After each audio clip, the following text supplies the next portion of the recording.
So now I'm here. I have opened my file and it turns that all my objects have lost their texture. So even though I have the textures that I made in this computer, still choose pink.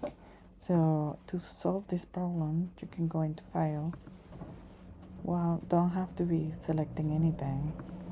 Go here and external data, and you're gonna find missing file. Then you're gonna find where you save them. So I probably save mine on their folder, so here this should be. And I'm gonna click find files.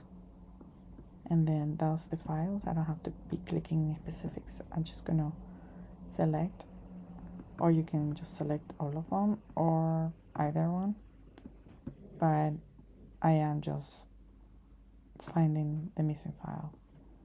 And then you can see how it applies straight to the object that had the print before.